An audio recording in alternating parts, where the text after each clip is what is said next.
Cierren los ojos. Piensen en Alemania. ¿Qué ven? Seguramente castillos de ensueño que se alzan hacia el cielo, bosques de fábula, donde la luz del sol se filtra entre las hojas, pueblos pintorescos sacados de las páginas de un libro de cuentos. Es la Alemania de los hermanos Grimm, la que nos vendieron en nuestra infancia. Una tierra de magia, promesas y finales felices. Ahora, abran los ojos, porque esa Alemania es una mentira. Una mentira confortable, envuelta en azúcar para ocultar un sabor a sangre y a miedo. La verdadera Alemania, la que dio a luz a estas historias, late en la oscuridad primigenia de sus bosques. Un lugar donde los árboles no solo crecen, sino que observan. Donde las sombras no solo se proyectan, sino que respiran. Aquí, en las entrañas de esta tierra, es donde nacieron las leyendas originales. No eran cuentos para hacer dormir a los niños, sino advertencias para que no se durmieran jamás. Historias de melodías que no traen alegría, sino que arrastran a los inocentes a su perdición en las entrañas de una montaña. Relatos sobre el terror de encontrarte en un camino solitario, con un rostro que es el tuyo, pero que alberga a un extraño que ha venido a anunciar tu muerte. Este es el hogar del susurro febril de un rey espectral que solo un niño moribundo puede ver, y de la verdad helada de que la Navidad tiene una sombra, una bestia de cuernos y cadenas que no viene a dar, sino a llevarse. Este no es un video de cuentos para dormir. Es una exhumación. Juntos vamos a desenterrar los cadáveres de las leyendas originales, a quitarles el polvo de los siglos y a mirar de frente el terror que nuestros ancestros conocieron tan bien. Así que apaguen las luces, pónganse cómodos, si es que pueden.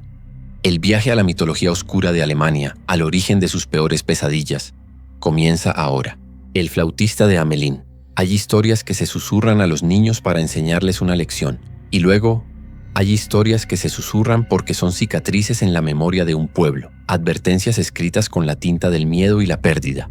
Nuestra primera parada en este viaje a las entrañas de la Alemania oscura nos lleva a un pueblo cuyo nombre quedó grabado a fuego en la leyenda, Hamelin. Imaginen por un momento la próspera ciudad de Hamelin en el año 1284. Sus calles adoquinadas, sus casas con entramados de madera, el murmullo constante de sus comerciantes y artesanos. Una ciudad orgullosa, robusta y completamente desprevenida para la plaga que estaba a punto de ahogarla. No llegó como una enfermedad ni como un ejército invasor. Llegó en una marea sigilosa y chirriante de pelo y dientes. Las ratas, al principio, eran una molestia, una sombra que se escabullía por el rabillo del ojo. Pero pronto su número se multiplicó de forma antinatural, como si la tierra misma las estuviera vomitando. Dejaron de ser sombras para convertirse en una alfombra viviente que cubría las calles.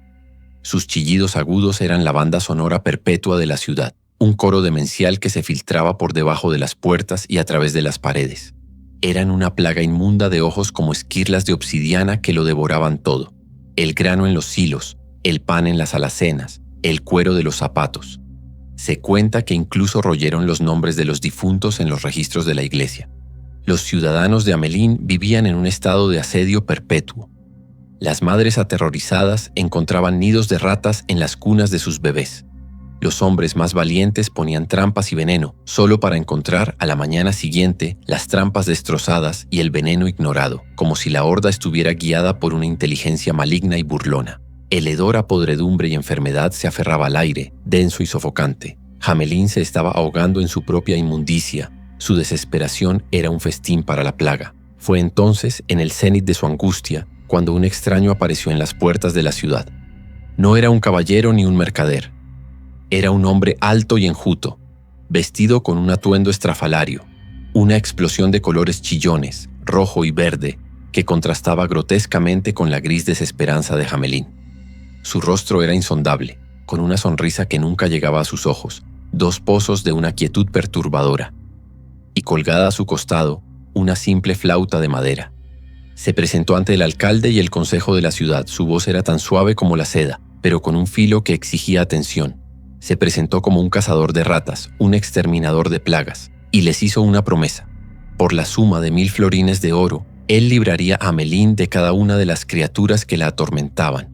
Los concejales, hombres gordos y avaros, se miraron entre sí. 1000 florines era una fortuna, pero la plaga amenazaba con costarles mucho más. Desesperados y subestimando al extraño, aceptaron el trato sin dudarlo, prometiendo el oro con una facilidad que pronto lamentarían. El flautista no pidió hombres ni herramientas. Simplemente caminó hasta el centro de la plaza del mercado, se llevó la flauta a los labios y comenzó a tocar. La música que brotó de aquel instrumento no se parecía a nada que se hubiera oído antes. No era una melodía para bailar o para cantar. Eran notas quejumbrosas y penetrantes, una sinfonía imposible que parecía retorcer el aire. No se escuchaba con los oídos, se sentía en los huesos, en la sangre. Era una orden, y la plaga obedeció. De cada sótano, de cada viga, de cada agujero y alcantarilla, las ratas emergieron. No corrían asustadas, marchaban. Millones de ellas en un trance absoluto formaron un río viviente y pulsante de pelo gris que seguía al flautista. Los ciudadanos observaban desde sus ventanas, mudos de terror y asombro, mientras el hombre de colores guiaba a la horda fuera de las murallas de la ciudad, directamente hacia las aguas heladas del río Weser. Una a una, sin un solo chillido, las ratas se precipitaron al río. Una avalancha de cuerpos que tiñó las aguas de oscuro hasta que la última de ellas se ahogó. Un silencio antinatural cayó sobre Amelín. Por primera vez en meses, el único sonido era el del viento. La ciudad estaba limpia. La alegría estalló en las calles. Pero la alegría, como bien sabemos, a menudo ciega a los hombres ante la oscuridad que está por venir. Cuando el flautista regresó para reclamar su pago, se encontró con rostros cambiados. La desesperación había sido reemplazada por la arrogancia y la codicia. El alcalde y sus concejales se rieron en su cara. 1.000 florines, por una simple tonada. Le ofrecieron 50, una miseria, un insulto. Lo llamaron charlatán, un simple músico vagabundo. El flautista no discutió. No gritó. La sonrisa desapareció de su rostro y sus ojos se convirtieron en 2 vacíos helados. Prometieron un pago, dijo con una calma aterradora. Y una deuda siempre se paga. Si no con oro, entonces con algo mucho más valioso. Se dio la vuelta, caminó de nuevo a la plaza desierta y una vez más se llevó la flauta a los labios. Pero esta vez la melodía fue diferente. Era dulce, hipnótica, llena de promesas de tierras de dulces y juegos eternos. No era una orden, era una seducción. Una melodía no para bestias, sino para los inocentes. Y los inocentes respondieron. De cada casa, de cada jardín, las puertas se abrieron. Los niños de Amelín, 130 en total, dejaron sus juguetes, sus cenas, sus padres. Sus ojos estaban vidriosos. Una sonrisa ausente en sus rostros mientras seguían al flautista como si fueran uno solo. Los padres gritaban sus nombres. Corrían tras ellos, pero parecían paralizados por una fuerza invisible, obligados a ser meros espectadores de su propio horror. El flautista no los guió hacia el río, los guió hacia el este, hacia la imponente montaña conocida como Koppenberg. Y mientras la procesión infantil se acercaba, una grieta apareció en la sólida roca de la montaña, abriéndose como una boca oscura y hambrienta que prometía un mundo secreto. El hombre de colores entró en la oscuridad y los 130 niños de Amelín lo siguieron sin dudar. Cuando el último de ellos cruzó el umbral, la puerta de piedra se cerró con un estruendo que sacudió la ciudad y selló su destino para siempre. El silencio que siguió fue peor que cualquier plaga. Amelín se había salvado de las ratas, pero había perdido su futuro. Y aquí es donde el cuento de hadas termina, y la inquietante realidad comienza. Porque la historia del flautista no es solo una fábula. En los registros históricos de la propia ciudad de Amelín, existe una entrada del año 1384 que dice: «Han pasado 100 años desde que nuestros niños se fueron». Un vitral en la iglesia del pueblo, hoy perdido, conmemoraba la partida de los niños vestidos de colores siguiendo a un flautista. ¿Fue realmente un músico con poderes arcanos? ¿O es la leyenda una metáfora de algo mucho más terrible? Algunos historiadores sugieren que los niños fueron en realidad jóvenes reclutados para una desastrosa cruzada infantil, marchando hacia una muerte segura. Otros hablan de una epidemia, una plaga como la peste negra que se llevó selectivamente a los más jóvenes, y el flautista no era más que la personificación de la muerte misma, con su danza macabra. Quizás fue un secuestro masivo, un traficante de personas que los atrajo con promesas y los vendió como esclavos. Nunca lo sabremos con certeza. La historia se ha convertido en leyenda, y la leyenda en una advertencia. Una advertencia sobre las promesas rotas, sobre las deudas que se cobran de las formas más crueles, y sobre el hecho de que hay melodías de las que una vez escuchadas es imposible escapar. El eco de esa flauta aún resuena en Hamelin, un recordatorio perpetuo del día en que la música se llevó el alma de la ciudad. Los Heinzelmännchen de Colonia. No todas las leyendas alemanas nacen del terror a la oscuridad.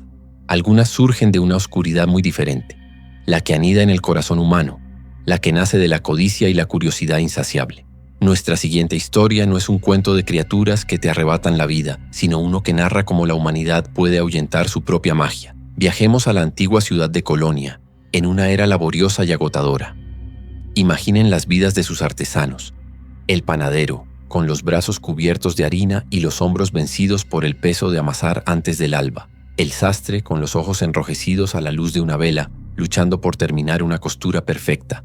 El carpintero, con las manos llenas de astillas, rodeado de un trabajo que parecía no tener fin. La vida en Colonia era un ciclo de esfuerzo incesante, un mar de sudor y agotamiento donde el descanso era un lujo efímero. Pero un día, sin previo aviso, algo comenzó a cambiar. Fue un fenómeno silencioso, un milagro susurrado en la penumbra. El panadero más perezoso de la ciudad se despertaba y encontraba sus hornos llenos del pan más exquisito y perfectamente horneado. El sastre más torpe abría su taller para descubrir los trajes más complejos terminados con una maestría sobrenatural, cada puntada un prodigio de perfección. El tonelero encontraba sus barriles ensamblados con una precisión que ningún mortal podría replicar. Al principio reinaba la confusión, luego el asombro, y finalmente una cómoda y silenciosa aceptación. Los ciudadanos de Colonia entendieron que habían sido bendecidos. Durante la noche, mientras la ciudad dormía bajo el manto de la luna, unos benefactores invisibles descendían sobre los talleres y los hogares, completando cada tarea con una velocidad y una habilidad que desafiaban toda lógica. Eran los Heinzelmännchen. Nadie los había visto jamás, pero su presencia era innegable. Eran espíritus domésticos, duendes o elfos, una cofradía de seres diminutos y laboriosos que prosperaban en el secreto. Existía un pacto tácito, una regla inquebrantable que flotaba en el aire de Colonia. La magia solo funcionaría mientras nadie intentara ver a los magos. Y así, la ciudad entró en una edad de oro. La pereza se convirtió en la norma, pues el trabajo duro ya no era necesario. Los artesanos se iban a dormir temprano, dejando sus herramientas y materiales esparcidos, sabiendo que al amanecer todo estaría impecablemente terminado. Colonia se transformó en la ciudad más próspera y ociosa de todo el Rin. Era una utopía construida sobre el trabajo de fantasmas bien intencionados. Pero la perfección, como bien sabemos, siembra en la mente humana una semilla peligrosa, la curiosidad. Era la esposa de un sastre. Su marido, como todos los demás, disfrutaba de una vida de ocio y riqueza. Pero a ella no le bastaba. Noche tras noche la consumía una pregunta insidiosa, una comezón en el alma que no la dejaba en paz. ¿Quiénes eran? ¿Cómo eran aquellas criaturas que tejían su fortuna en la oscuridad? ¿Eran acaso pequeños hombrecitos con barbas largas o ágiles espíritus de luz? La necesidad de saber se convirtió en una obsesión, un deseo tan voraz que comenzó a eclipsar su gratitud. Y así concibió un plan simple, infantil y catastrófico. Una noche esperó a que su marido roncara profundamente. Luego, con el corazón martillando en su pecho como un tambor de guerra, se deslizó sigilosamente hasta la escalera de madera que conducía al taller. En sus manos no llevaba un arma, sino algo mucho más destructivo, una bolsa llena de pequeños guisantes secos. Con una precisión maliciosa, los esparció por cada uno de los escalones, creando una trampa de ruido y caos. Se ocultó en las sombras con una linterna de aceite en la mano y esperó. El silencio de la medianoche era absoluto, roto solo por el latido de su propia sangre en sus oídos. Entonces lo escuchó. Un murmullo casi imperceptible, el sonido de herramientas diminutas moviéndose con una velocidad imposible, el susurro de hilos danzando en el aire. Eran ellos. Estaban allí. Contuvo la respiración. Unos instantes después, un sonido diferente rompió la quietud, el pataleo suave de pies diminutos que bajaban la escalera. Y entonces el caos. Un estruendo de guisantes rodando por la madera, seguido de pequeños gritos de sorpresa y dolor. Un ruido sordo, el caos de múltiples caídas en la oscuridad. Era su momento. Sin pensarlo dos veces, la mujer saltó de su escondite, encendió la mecha de su linterna y la alzó, arrojando un círculo de luz temblorosa sobre la escena. Lo que vio no fue claro. Fue un instante fugaz, una imagen desgarradora grabada a fuego en su memoria. vio sombras diminutas y veloces, cuerpos pequeños y desnudos tratando de ponerse en pie, rostros contorsionados no por el dolor de la caída, sino por la agonía de la traición. Sus ojos en ese breve segundo no reflejaron la luz de la lámpara, parecieron absorberla, como dos pequeños agujeros negros llenos de una pena y una furia inmemoriales. Antes de que pudiera siquiera parpadear, se desvanecieron. No corrieron ni se escondieron. Simplemente dejaron de estar allí como el humo de una vela al ser soplada, dejando solo el eco de su sacrilegio en el aire frío de la noche. A la mañana siguiente, el taller del sastre estaba exactamente como lo habían dejado. Desordenado, a medio terminar. Y así se quedó. El pan del panadero no se horneó. Los barriles del tonelero se quedaron en piezas. Los Heinzelmännchen se habían ido. Para siempre. La noticia se extendió como una plaga de desesperación. La edad de oro de Colonia había terminado en un instante. El trabajo, el sudor y el agotamiento regresaron, pero esta vez con un peso adicional. El amargo recuerdo de lo que habían perdido. El silencio en los talleres durante la noche ya no era pacífico. Era un silencio sepulcral, un recordatorio constante del paraíso que una sola mujer curiosa había destruido para todos. Hoy, si caminan por Colonia, cerca de la catedral, encontrarán una fuente dedicada a los Heinzelmännchen. Es un tributo, sí, pero también es un epitafio, un monumento a un pacto roto, y nos deja con una pregunta que resuena a través de los siglos, mucho más inquietante que cualquier monstruo del bosque. ¿Qué otras magias hemos desterrado de nuestro mundo, simplemente por nuestra incapacidad de dejar en paz a las sombras, por nuestra arrogante necesidad de verlo y poseerlo todo? Quizás el mayor horror no es lo que se esconde en la oscuridad, sino lo que perdemos cuando insistimos en encender la luz. La Loreley. Hay lugares en el mundo donde la belleza es una trampa, lugares donde la naturaleza misma ha afilado sus garras y las ha cubierto con el velo de la perfección para atraer a los incautos. En el corazón de Alemania, el majestuoso río Rin serpentea entre castillos y viñedos, pero en una de sus curvas más cerradas se alza un peñasco colosal de pizarra, una bestia de roca que se eleva más de 100 metros sobre las aguas. Este es el hogar de la Loreley. Durante el día es un espectáculo imponente, pero al atardecer, cuando el sol poniente baña la piedra en tonalidades de oro y sangre, el lugar se transforma. Las corrientes del Rin, aquí traicioneras y veloces, chocan contra arrecifes ocultos, creando un murmullo que el eco de la roca convierte en susurros. Los marineros de antaño sabían que este era el tramo más peligroso del río. Lo que no sabían es que el verdadero peligro no estaba bajo el agua, sino en lo alto de la roca, esperando con un peine de oro en la mano. Porque la Loreley no siempre fue un espíritu. Hace mucho, mucho tiempo, en un pueblo cercano a la roca, vivía una doncella llamada Loreley. Su belleza no era de este mundo, era una afrenta a la normalidad. Su cabello era una cascada de oro líquido que atrapaba la luz del sol, y sus ojos, 2 zafiros que contenían la profundidad del propio río. Pero su don más poderoso y peligroso era su voz. Cuando cantaba, el mundo entero parecía detenerse para escuchar. Los pájaros callaban en las ramas, avergonzados de sus propias melodías. Loreley entregó su corazón a un joven noble, y su amor era tan puro y arrollador como su canto. Pero el noble era ambicioso. La dejó. La abandonó por una princesa con un castillo y una dote, rompiendo su promesa y destrozando el alma de Loreley con la brutalidad de la indiferencia. El dolor la envenenó. La luz en sus ojos se extinguió, reemplazada por una sombra de infinita tristeza. Su canto, antes lleno de alegría, se convirtió en un lamento tan desolador que hacía llorar a las piedras. La gente del pueblo, incapaz de comprender la profundidad de su belleza o de su pena, comenzó a temerla. La acusaron de brujería, de usar un poder profano para hechizar a los hombres y llevarlos a la locura. Dijeron que su belleza era un nido de demonios. Arrastrada ante un obispo para ser juzgada, Loreley no se defendió. Estaba vacía. Su único deseo era morir. Al ver su corazón roto, el obispo sintió piedad y en lugar de la hoguera, ordenó que fuera confinada en un convento lejano. 3 caballeros fueron asignados para escoltarla. Cuando su camino los llevó al peñasco que dominaba el Rin, Loreley les hizo una última petición. «Déjenme subir a la cima una vez más», suplicó, «para ver por última vez el castillo de mi amado». Los caballeros, cautivados por su tristeza, accedieron.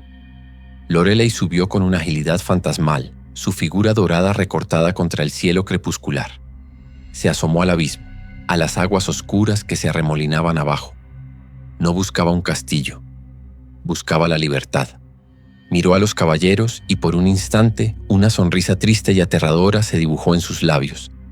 «El Rin me llama», susurró, y se arrojó al vacío. Su cuerpo nunca fue encontrado. El río la reclamó. Se tragó su belleza, su dolor, su voz, y la transformó. La devolvió no como una mujer, sino como un arma. Un eco eterno de un corazón roto. Y así nació la leyenda. Desde entonces, al caer la tarde, los marineros que se atrevían a navegar por aquella curva mortal veían una aparición en lo alto de la roca. Una figura de luz etérea, una mujer de una belleza imposible, peinando su interminable cabellera dorada con un peine de oro. Y entonces comenzaba a cantar.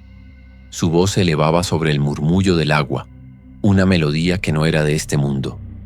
Era un canto que se deslizaba directamente en el alma, una droga auditiva que borraba todo pensamiento, todo deber, todo miedo. Los marineros, hombres rudos y curtidos por 1000 tormentas, quedaban paralizados. Soltaban el timón, dejaban caer los remos. Sus ojos se clavaban en la visión dorada, sus rostros transfigurados por un anhelo suicida. No veían las rocas afiladas como dientes de tiburón que emergían del agua. No sentían el barco siendo arrastrado por la corriente traicionera. Solo oían la promesa de éxtasis en aquella voz. Un paraíso auditivo por el que valía la pena morir. Y morían. El crujido de la madera al hacerse pedazos, el grito ahogado de los hombres al ser engullidos por las aguas heladas. Todo era silenciado por la belleza implacable de la canción de la Loreley. Ella no detenía su canto. No mostraba emoción. Simplemente seguía peinando su cabello dorado mientras el río, su cómplice, devoraba los restos del naufragio y los cuerpos de sus víctimas. Era la venganza perfecta y eterna contra un mundo que no supo valorar su amor. Así que la próxima vez que escuchen una melodía de una belleza sobrenatural, una que les haga olvidar dónde están, pregúntense esto. ¿Es una simple canción o es un eco del Rin? ¿Es arte o es el llamado de un espíritu hambriento? Porque dicen que la Loreley todavía espera en su roca y su canción nunca ha perdido su poder. Solo necesita que un corazón la escuche para poder romperlo, junto con el barco que lo transporta. El rey del aliso, Earl König. Hay terrores que se pueden combatir. Hay monstruos a los que se les puede hacer frente con acero y con fuego. Pero el folclore alemán nos advierte del horror más insidioso, aquel que solo puede ver la víctima, el depredador que se esconde en la frontera entre la fiebre y la realidad. Este es el reino del rey del aliso. La leyenda nos sitúa en una noche sin luna, una noche desgarrada por un viento furioso que azota los árboles como un látigo. Un padre cabalga a una velocidad demencial a través de la oscuridad del bosque. No huye de bandidos ni de bestias. Huye de un enemigo invisible, de la muerte misma que consume a su pequeño hijo, a quien lleva firmemente abrazado en sus brazos. El niño arde en fiebre, su cuerpo es una frágil vasija de dolor. El padre lo envuelve en su manto, tratando de protegerlo del frío letal de la noche, susurrándole palabras de consuelo que son devoradas por el estruendo del vendaval. Su único objetivo es llegar a la granja al otro lado del bosque, un lejano punto de luz y esperanza. Pero el bosque no es solo madera y hojas, es un ser antiguo, y en noches como esta despierta. «Padre», murmura el niño, su voz apenas un hilo tembloroso. «¿No lo ves? ¿No ves al rey del aliso? Está ahí, entre los árboles, con su corona y su manto». El padre aprieta a su hijo con más fuerza. Su corazón es un nudo de hielo. Mira frenéticamente hacia la oscuridad, pero no ve más que los retorcidos brazos de los árboles y jirones de niebla que danzan como espectros. «Tranquilo, hijo mío», responde, su propia voz tensa por el miedo que no se atreve a admitir. Es solo la niebla, una franja de niebla que el viento agita. Pero para el niño no es niebla. Ve una figura alta y majestuosa, un monarca hecho de sombras y luz de luna pálida. Su corona no es de oro, sino de ramas muertas y retorcidas, y su manto de niebla se arremolina a su alrededor como un sudario viviente, y le habla. Le habla con una voz que suena como el susurro de las hojas secas, una voz de seda y veneno. «Ven, mi dulce niño, ven conmigo», le dice el rey. «Conozco juegos maravillosos, y en mis costas crecen flores de 1000 colores. Mi madre tiene para ti túnicas hechas de oro puro». El niño se agita, su terror es una sacudida eléctrica. «Padre, padre, ¿no lo oyes?», grita. El rey del aliso me está prometiendo oro y flores.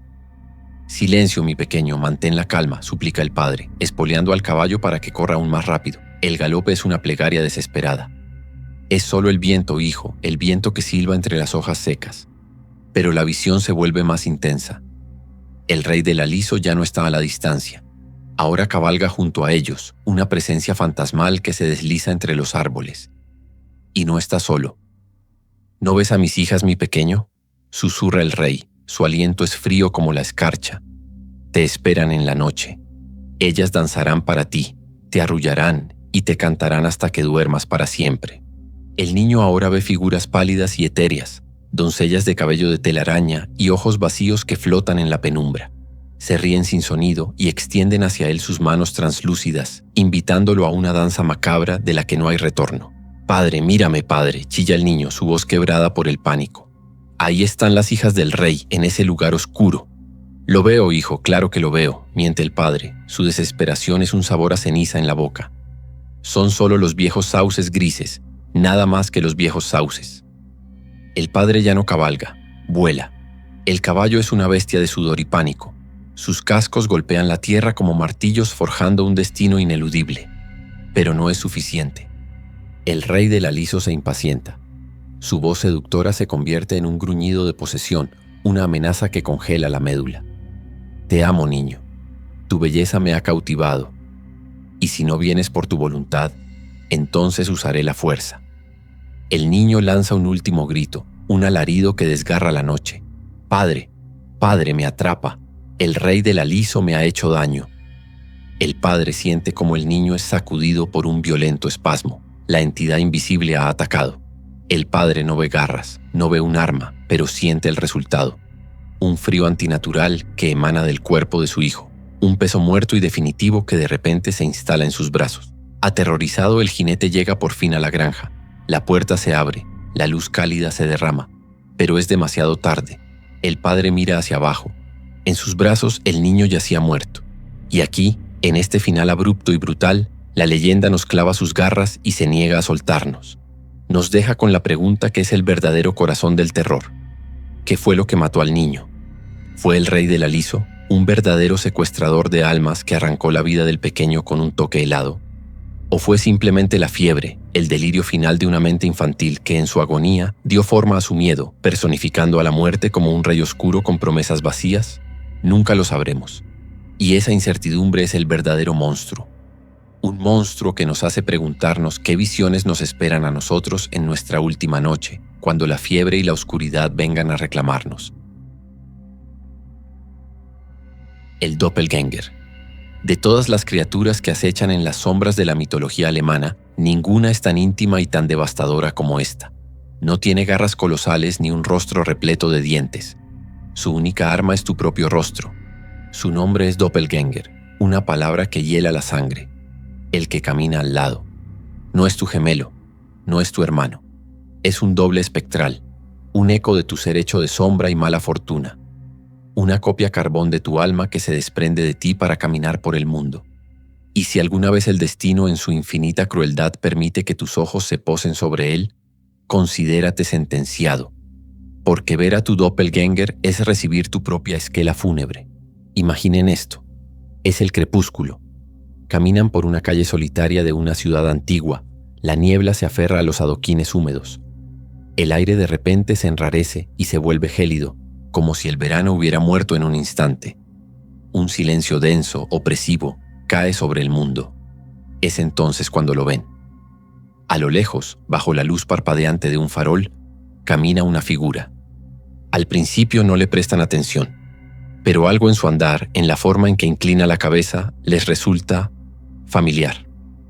Aceleran el paso, la curiosidad picándoles como un insecto venenoso. La figura también acelera, manteniendo la distancia. Sienten un nudo de hielo formándose en el estómago. Giran en una esquina y se detienen esperando que la figura pase. Y pasa. Y el universo se rompe. Lleva su misma ropa. El abrigo que eligieron esa mañana. Tiene su misma cojera casi imperceptible en la pierna izquierda. Al pasar bajo la luz ven su rostro. Y es el suyo. Es un reflejo perfecto, una réplica exacta hasta la cicatriz más íntima sobre su ceja. el lunar junto a sus labios, pero no hay reconocimiento en su mirada. Sus ojos, que son tus ojos, los atraviesan con un abismo de indiferencia glacial. Su boca, que es tu boca, se curva en una sonrisa sutil, una mueca que es una burla, una parodia de su propia alegría. No les habla, no les ataca. Simplemente sigue caminando y se pierde en la niebla, dejándolos solos con un corazón que martillea contra sus costillas como un pájaro atrapado. A partir de ese momento, la podredumbre se instala. El doppelganger no necesita matarlos con sus manos. Su sola aparición es el veneno. Comienzan a dudar de su propia existencia. ¿Son ustedes el original? ¿O son la copia? Se miran en el espejo y ya no ven un reflejo. Ven al otro, al impostor, observándolos desde el otro lado del cristal. El roce de su propia ropa se siente ajeno. El sonido de su propia voz les parece una imitación. La paranoia se convierte en su única compañera. Pero la leyenda tiene vertientes aún más siniestras. A veces el doppelganger no es solo un presagio pasivo. A veces es un gemelo malvado, una entidad activa que busca destruir su vida antes de reclamarla. Imaginen que sus amigos más queridos les dan la espalda, acusándolos de haber susurrado secretos terribles que ustedes jamás pronunciaron. Su pareja los mira con miedo, jurando que la noche anterior la tomaron de la mano y su tacto era frío como el de un cadáver. Este doble perverso se mueve en las sombras de su vida, sembrando discordia, deshaciendo sus lazos más sagrados, aislándolos. Los despoja de todo lo que aman, dejándolos como una cáscara vacía, hasta que la desesperación o una desafortunada enfermedad finalmente los consume. La muerte es solo el último paso de un asesinato que comenzó mucho antes. Se dice que grandes figuras de la historia se encontraron con su doble antes de morir. La emperatriz Catalina la Grande de Rusia, según los relatos, vio a su doppelganger sentada en su propio trono. Ordenó a sus guardias que le dispararan, pero la aparición se desvaneció. La emperatriz murió poco después. El poeta inglés Percy Shelley, mientras estaba en Italia, vio repetidamente a su doble, quien en una ocasión le preguntó: ¿por cuánto tiempo piensas estar contento? Shelley se ahogó en una tormenta poco tiempo después. El doppelganger es el horror de la identidad fracturada. Es la encarnación de nuestros miedos más modernos, que no somos únicos, que podemos ser reemplazados, que en algún lugar hay una versión de nosotros mismos viviendo una vida paralela, o peor aún, esperando para tomar la nuestra. Así que la próxima vez que se miren en el reflejo de un escaparate oscuro, o que crean ver a alguien idéntico a ustedes entre la multitud, deténganse y recen para que solo sea una coincidencia, porque nos deja con una pregunta final, una astilla de hielo que se clava en la mente. ¿Y si el doppelganger no es el que los persigue? ¿Y si el ser que ven en el espejo cada mañana, el que les devuelve la mirada, es el original? ¿Y ustedes son solo la sombra que camina a su lado? El Alp.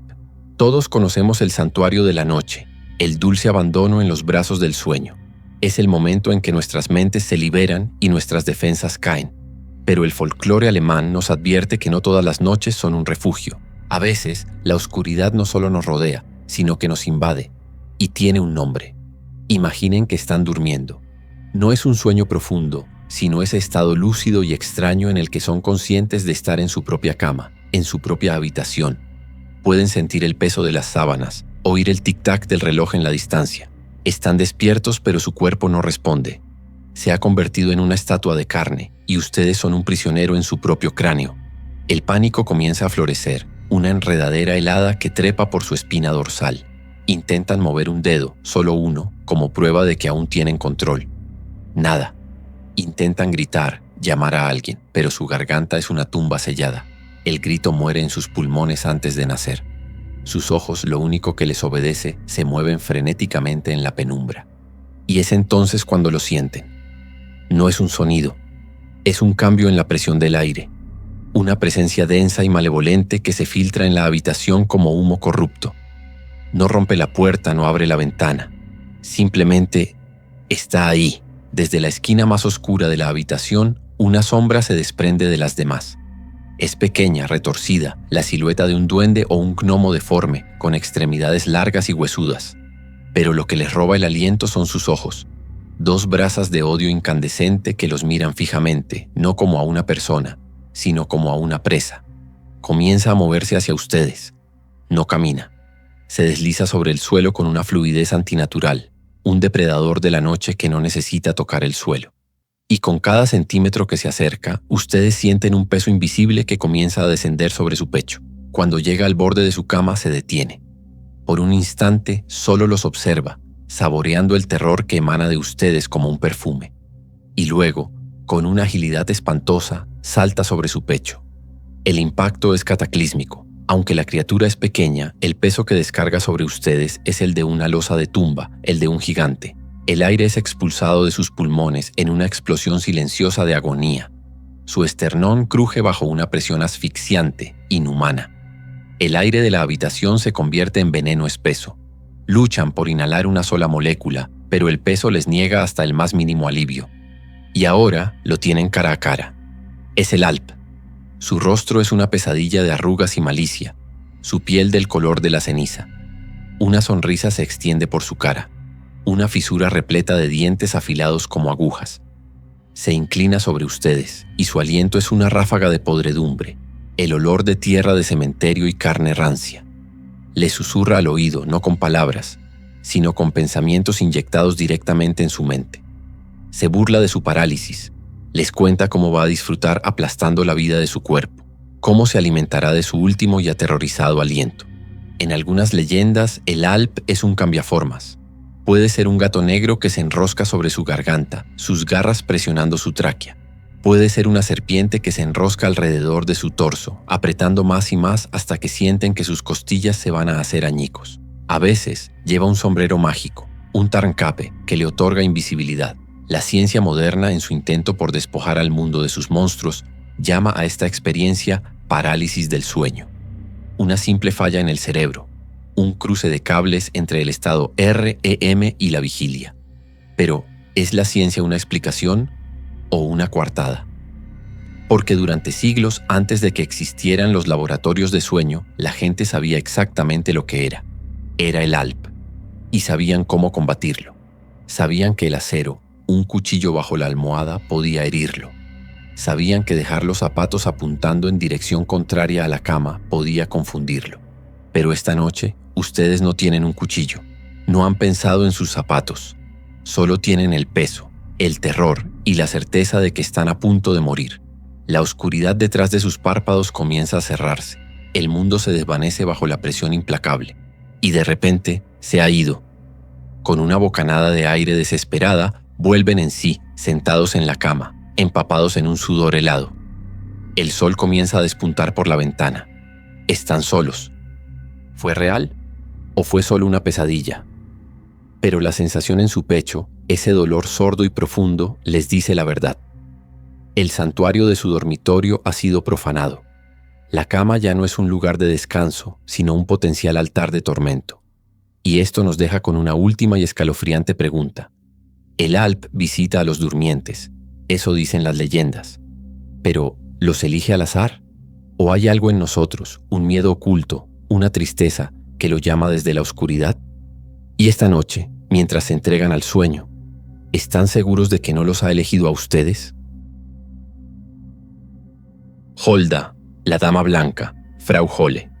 Hemos hablado de monstruos que nacen del miedo y de fantasmas que son cicatrices del pasado. Pero ahora nos encontramos ante una fuerza de la naturaleza, una deidad pagana que sobrevivió al paso del tiempo disfrazada de cuento de hadas. No es un simple monstruo, es una jueza. Su nombre es Holda y en su aliento helado se esconde tanto la bendición como la perdición. La conocemos primero a través del velo de un cuento para niños, el de Frau Holle. La historia comienza con una injusticia. Una viuda con 2 hijas, una bella y trabajadora a la que odia y otra fea y perezosa a la que adora. Un día, la hija trabajadora, hilando junto a un pozo, deja caer su huso en las profundidades. Aterrada por la ira de su madrastra, en un acto de desesperación, se arroja a la oscuridad del pozo para recuperarlo. Pero no encuentra una muerte acuosa, cae a través de la realidad misma, aterrizando en un prado de un verdor imposible, bajo un sol que no quema. Este no es nuestro mundo, es el otro mundo, el reino de Holda. Mientras camina por este paisaje onírico, se encuentra con un horno de donde el pan, ya horneado a la perfección, grita: «Sácame de aquí o me quemaré». La joven, diligente, saca todo el pan. Más adelante, un manzano cargado de fruta madura le suplica: «Sacúdeme, sacúdeme, mis manzanas ya están listas». Y ella lo sacude hasta que no queda una sola fruta en sus ramas. Finalmente llega a una pequeña cabaña. En la puerta la espera una anciana. Su apariencia es pavorosa, es vieja, encorvada y, lo más aterrador, tiene unos dientes anormalmente grandes, casi como los de una bestia. Es Frau Holle. A pesar de su aspecto intimidante, su voz es amable. Le pide a la joven que se quede con ella y la ayude con las tareas del hogar. La tarea más importante de todas es sacudir su cama y sus almohadas cada mañana con gran vigor. La joven, obediente y trabajadora, cumple cada tarea a la perfección. Y cada vez que sacude el lecho de plumas de Holda, observa un fenómeno mágico. En el mundo de arriba, comienza a nevar. Las plumas que vuelan en el reino de la anciana son los copos de nieve que cubren la tierra de los mortales. Tras un tiempo, a pesar de la buena vida, la joven siente nostalgia y pide regresar. Holda, complacida por su servicio, la guía hasta un enorme portal, y mientras la joven lo cruza, una lluvia torrencial de oro puro cae sobre ella, adhiriéndose a su piel y a su ropa, un pago resplandeciente por su virtud. Cuando regresa a su mundo, cubierta en oro, su perezosa hermanastra se consume de envidia y decide buscar la misma fortuna. Se arroja al pozo, pero su viaje es muy diferente. Ignora los gritos del pan, que se quema hasta convertirse en carbón. Ignora las súplicas del manzano, dejando que su fruta se pudra, y cuando llega a la casa de Frau Holle, su servicio es un insulto. Se niega a trabajar y apenas sacude la cama, dejando el mundo de arriba sin nieve. Pronto, cansada de la pereza, decide marcharse esperando su recompensa dorada. Holda también la guía hacia el portal. Pero cuando la joven lo cruza, lo que cae sobre ella no es oro. Es un caldero entero de brea hirviente, una sustancia negra, pegajosa y fétida que se aferra a ella como una segunda piel, una marca imborrable de su pereza que la acompañará por el resto de su vida. Y aquí el cuento de hadas termina. Pero la verdadera leyenda apenas comienza. Porque Holda no es solo una anciana en una cabaña. Esa es su cara amable, su máscara para los niños. Su verdadero rostro es el de la reina del invierno, una diosa ancestral del destino, el hogar y la muerte. Y cuando los 12 días más oscuros del invierno caen sobre la tierra, ella no se queda en su cabaña. Ella cabalga. Es la líder de la cacería salvaje. Imaginen una noche de ventisca cuando el viento aúlla como un alma en pena. Si escuchan con atención, debajo del rugido de la tormenta oirán otro sonido, el eco de un cuerno de caza, el ladrido frenético de una jauría infernal y el trueno de miles de cascos espectrales galopando a través de las nubes. Esa es Holda, pero no la anciana del pozo. Esta es una reina guerrera, su rostro tan pálido y duro como el hielo, sus ojos brillando con la furia de la tempestad. Cabalga a la cabeza de un ejército de lo indecible.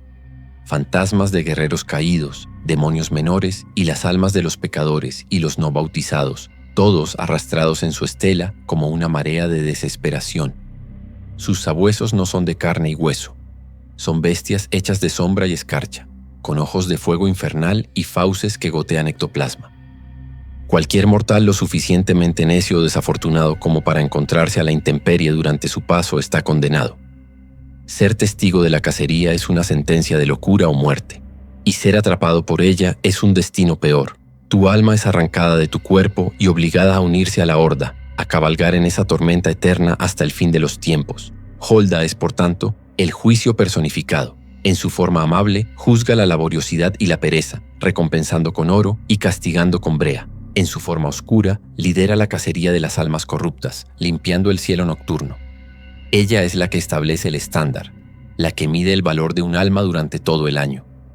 Ella es la jueza que sacude las nieves y cabalga en la tormenta, la que separa el oro de la brea. Pero no es la ejecutora final, porque cuando su cacería termina y la noche más larga del invierno se cierne sobre el mundo, su juicio solo ha preparado el camino para la llegada de otro, uno que no viene a juzgar, sino a castigar. Krampus. Hemos llegado a la noche más larga, al corazón helado del invierno. El juicio de Holda ha terminado. Las almas han sido pesadas y medidas. Y ahora es el momento de la ejecución. Es el momento del castigo. En las aldeas alpinas, envueltas en un sudario de nieve, los niños se acurrucan junto al fuego. Escuchan el viento, pero rezan para no oír otro sonido. No el alegre tintineo de las campanas de un trineo, sino el clangor pesado y arrastrado de cadenas oxidadas. Un sonido que anuncia que la justicia ha llegado.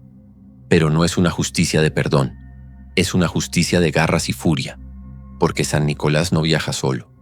A su lado, como una sombra blasfema, camina su opuesto, su contraparte monstruosa, el ser que se encarga del trabajo sucio, la bestia que viene por aquellos cuyos nombres están en la lista negra.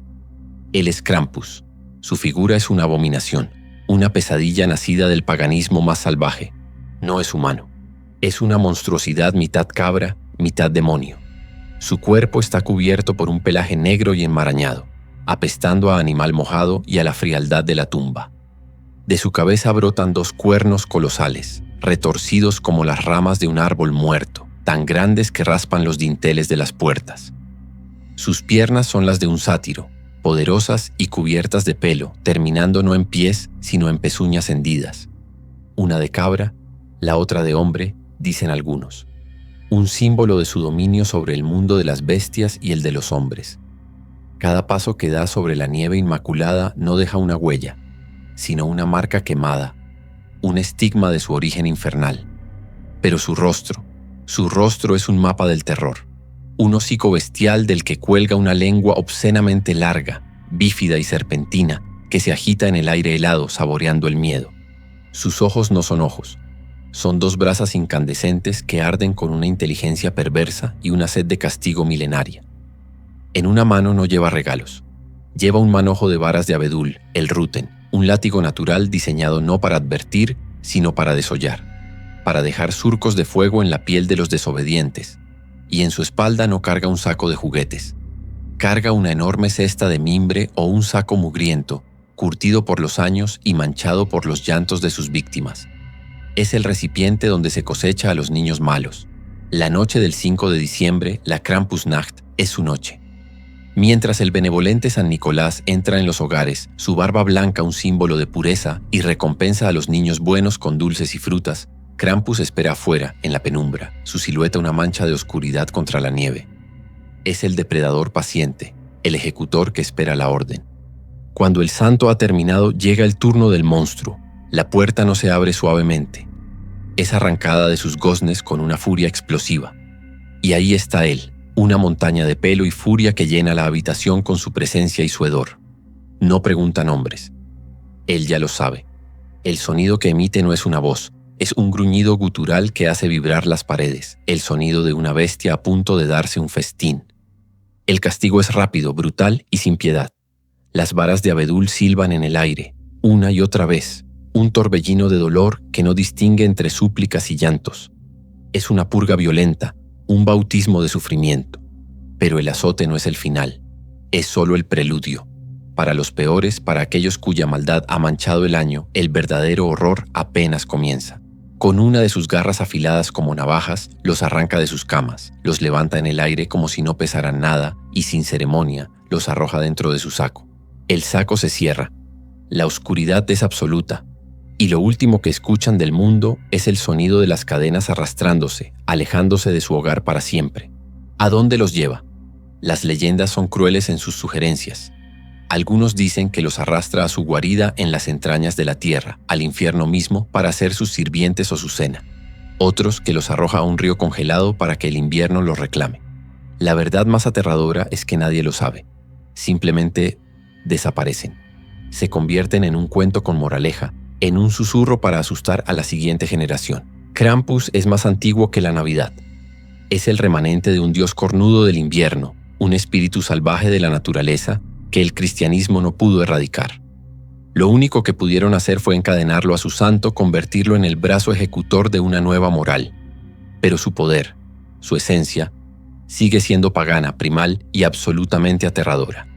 Así que este año, cuando las luces de la Navidad parpadeen y las familias se reúnan al calor del hogar, recuerden la oscuridad que acecha afuera, en el frío.